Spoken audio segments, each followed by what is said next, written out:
Hey guys, welcome back to the channel. Today I'm going to be reacting to a video called Why is Canada not part of the United States? Well, I think it's because they don't want to. I don't know if Canadians want to be called Americans. I don't think they would be very happy about that. But this looks very interesting. Let's check it out and comment, like and subscribe. I've talked before about why New Zealand didn't become part of Australia, despite the two nations sharing a history. They're and different. I think few nations could claim to be as close as our two Anzac cousins. But there are two other nations that come to mind, who were once part of the British Empire, who share a border, and also didn't integrate on their independence. These are, of course, the United States of America and Canada. So to answer the question of why Canada is not part of the United States, I've invited Tristan, a Canadian, a historian, and a YouTuber from the channel Step Back History, to tell us the story.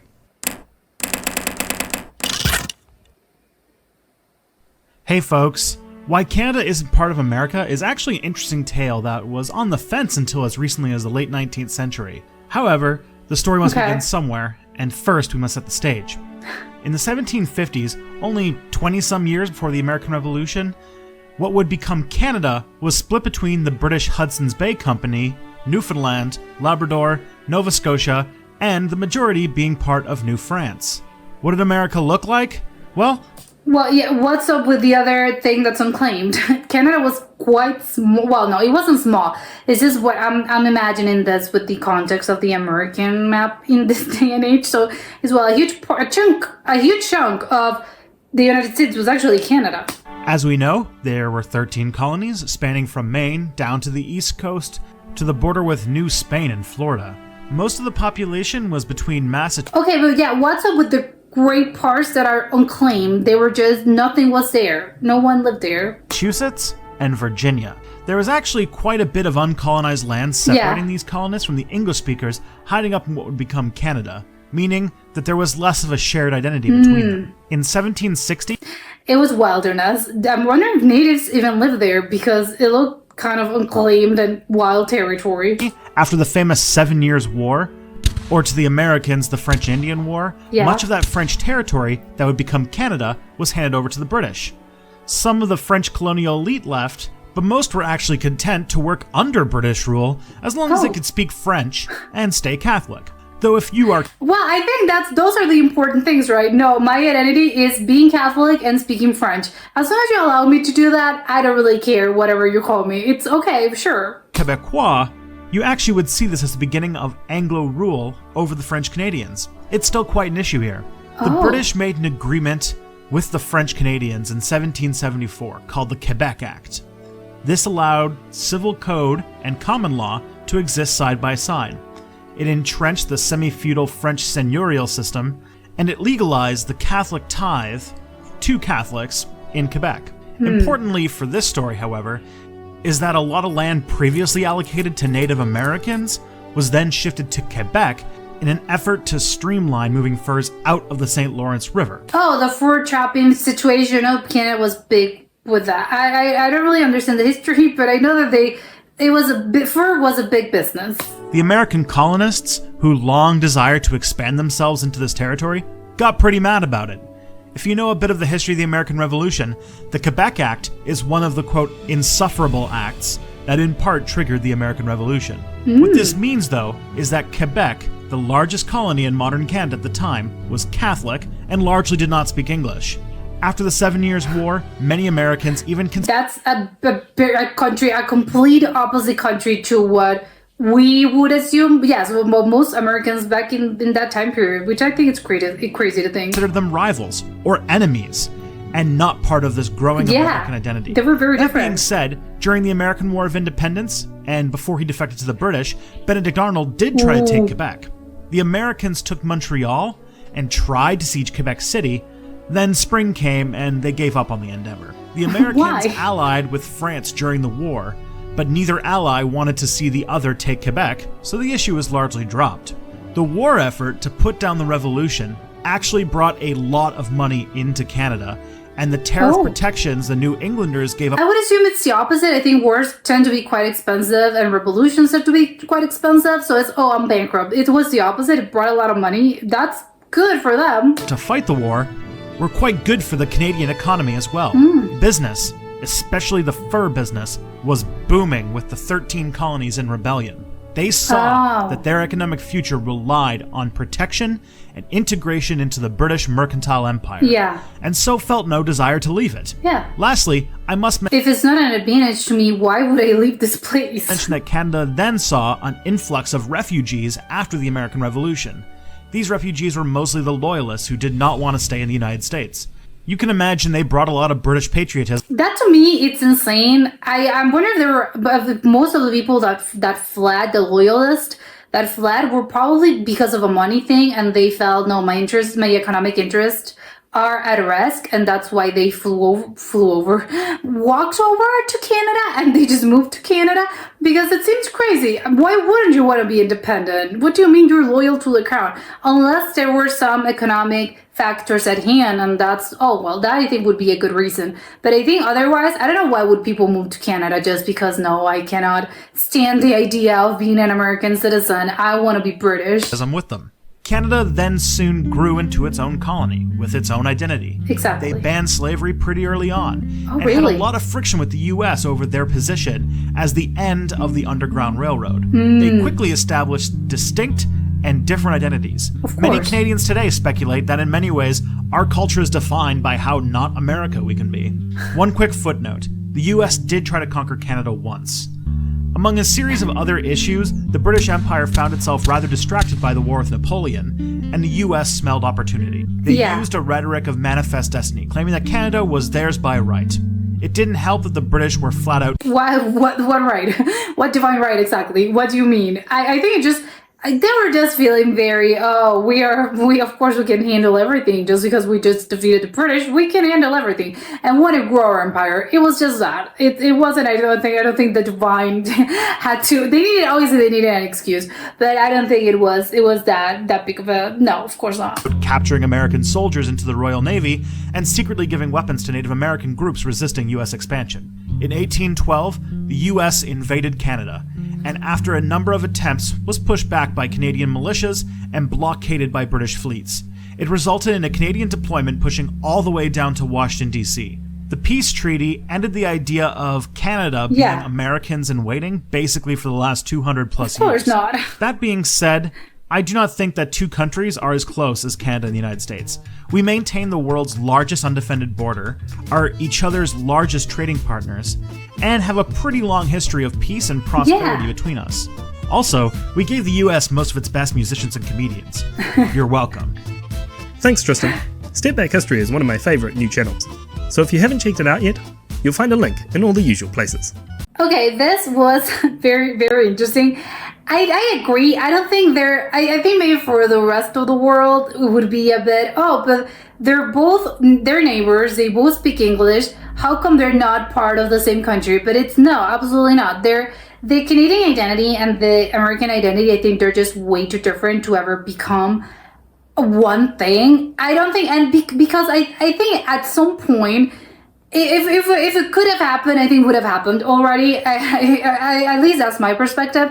If it didn't happen way back when there was a lot of political turmoil, and again they were trying to conquer each other and invade each other, it's not going to happen. It wasn't going to happen. Not even in the 1900s. No, of course the opportunity I think came and went, and it was unsuccessful. I think because they were so different already that even though, yes, just because they speak the same language and two countries share the same language and they are neighbors and they maybe have a really good relationship between them, that doesn't necessarily mean, they should join together and form one big country.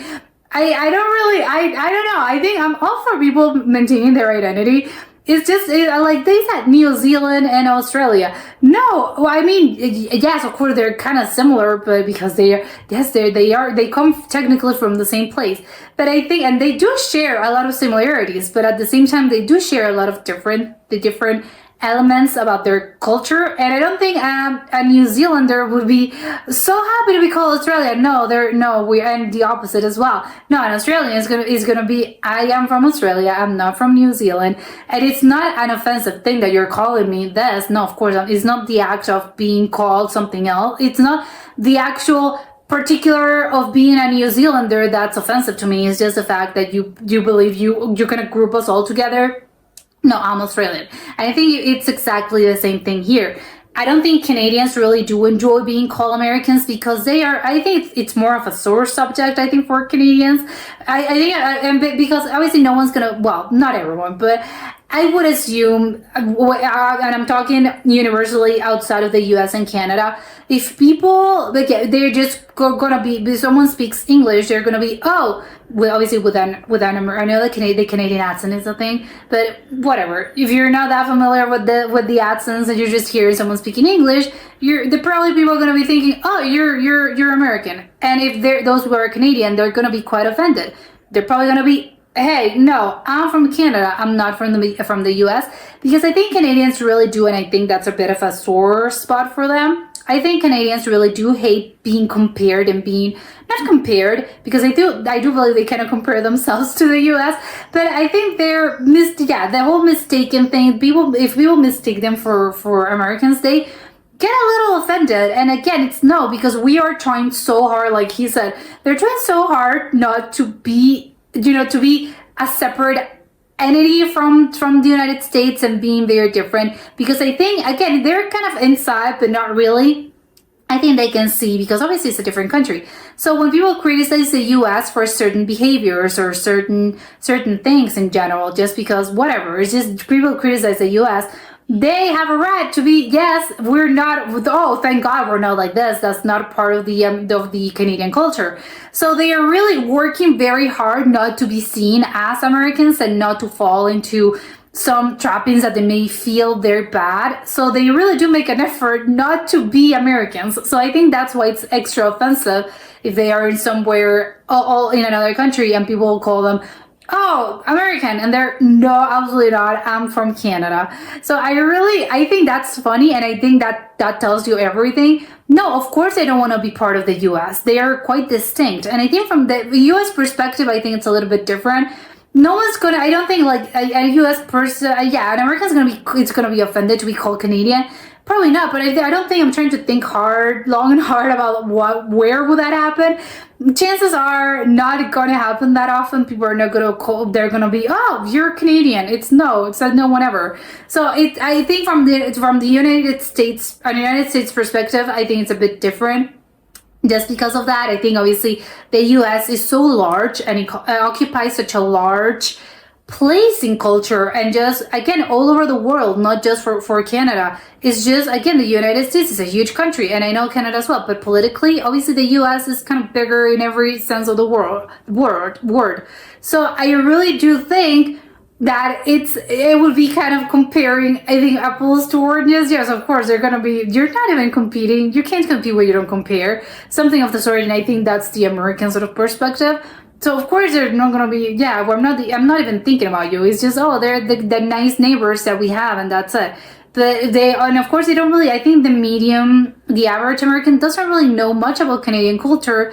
They know, Canada it's a country, and we know Canadians tend to be nice and polite and probably a few little cliches, but they don't really know much about Canadian culture. I think I don't really know much about Canadian culture either, actually. So I would love to learn, but yes, I have to admit I don't really know much about it either. I know the cliche parts, but I know how they differentiate from Americans in a lot of elements, but I know, they're just a little bit nicer, they're more polite, they have a different accent. I think that's usually, I don't know, I wouldn't know, but I know it's very different, and that's where I'm going with this. I think they're way too different from the inception of both countries. They were already quite different. It's not just, but a huge chunk of Canada was part of the United States, and yes, it went vertically instead of horizontally, but it was just because a lot of parts of what would eventually become Canada were uncharted territory, basically. So again, I guess that's what you would think, well, but they were very similar. They were basically the same thing at one point.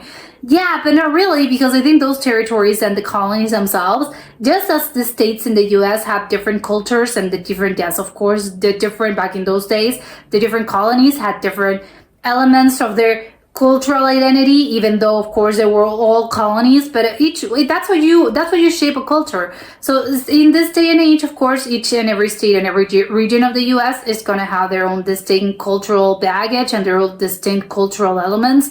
And with Canada, I think it's the same. So if you have those differences, both in regional, just in the north, in the south, and I'm thinking again, this is in the case of the US, I can't even imagine how different it would be from a literally another country. It's Canada. It's a whole thing. And yeah, and even with that, obviously early on, it was the religion and it was the speaking French. Yes, but they all ended up, well, not all of them, but most of the Canada, well, I don't know most, a lot of parts of Canada ended up speaking English and not French. I don't know if they're Catholic. Probably yes. That's probably the number one religion in Canada. But and you would say, well, yes, it was about religion, and those were really important factors way back 200 years ago.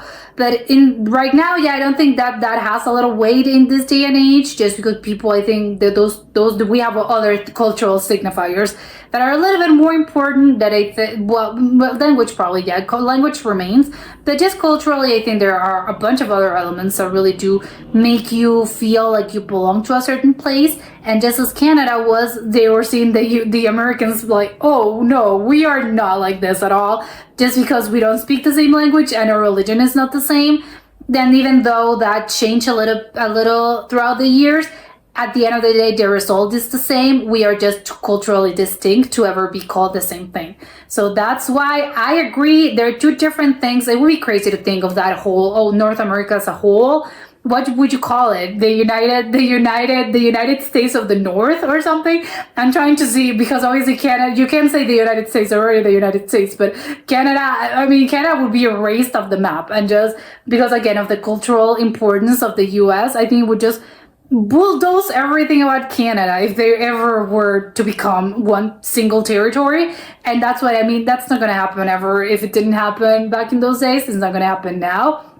It still will be a crazy and a really funny exercise to think, oh, what would it become? What would, let's combine these two nations and how would it be? But I think it's all, yes, it's a funny exercise, but not a thing that I would ever imagine would happen in real life. But yes, this was very interesting. And that was it for today. And I'll see you next time. Bye.